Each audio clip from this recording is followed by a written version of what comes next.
Hello, bachcho, let's see the question. So the question is a true false type question and we have to identify the statement is true or false. Statement क्या है? Ions are those particles which are having either less or more electrons than the normal atoms. तो चलिए सबसे पहले देखते हैं इस question का की कॉन्सेप्ट क्या है.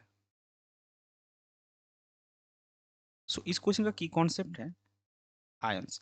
अभी मान लीजिए आपके पास एक एलिमेंट है ए, इसको हम बोलेंगे पेरेंट एटम. तो अगर ये जो ए एलिमेंट है इसका पेरेंट एटम अगर एक इलेक्ट्रॉन छोड़ देगा तो ये बनाता है ए प्लस, जिसको हम बोलते हैं कैटायन.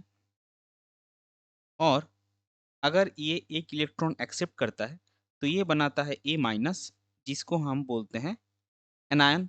सो ये जो फॉर्म हमने डायग्राम ड्रॉ की इससे क्या हम कर सकते हैं, देखिए पेरेंट एटम में आपके जितने इलेक्ट्रॉन थे उससे आपने एक इलेक्ट्रॉन निकाल दिया तो आपको कैटायन बना. तो कैटायन में क्या होता है, इलेक्ट्रॉन पेरेंट एटम एटम से कम रहता है. और एनायन के केस में क्या हुआ, आपने पेरेंट एटम को एक इलेक्ट्रॉन दिया है तब वो एनायन बना है. इसका मतलब एनायन से पेरेंट एटम से एक इलेक्ट्रॉन ज्यादा है. तो हम समराइज करके क्या लिख सकते हैं, cations has less electrons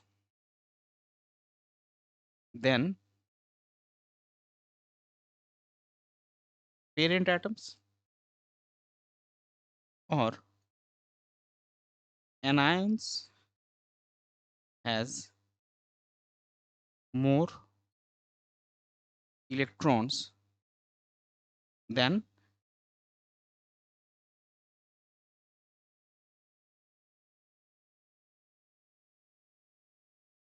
parent atom. तो इसका मतलब क्या, अगर आपके पास दो ही तरह के आयन हो सकते हैं, कैटायन या एनायन, तो कैटायन होगा तो लेस इलेक्ट्रॉन्स हो गए, एनायन होगा तो मोर इलेक्ट्रॉन्स होंगे. तो जो हमको गिवन स्टेटमेंट है that ions are those particles which are having either less or more electrons than the normal atoms. तो ये सही है क्योंकि यहाँ पे जो हमने पेरेंट एटम बोला है क्वेश्चन में वही आपका स्टेटमेंट में नॉर्मल एटम करके दिया गया है. तो ये बात सही है कि अगर आपके पास आयन है तो आयन में जो नॉर्मल एटम या पेरेंट एटम है उससे या तो कम इलेक्ट्रॉन्स रहेंगे या उससे ज्यादा इलेक्ट्रॉन रहेंगे. तो हम क्या फाइनल स्टेटमेंट कर सकते हैं दैट द गिवन स्टेटमेंट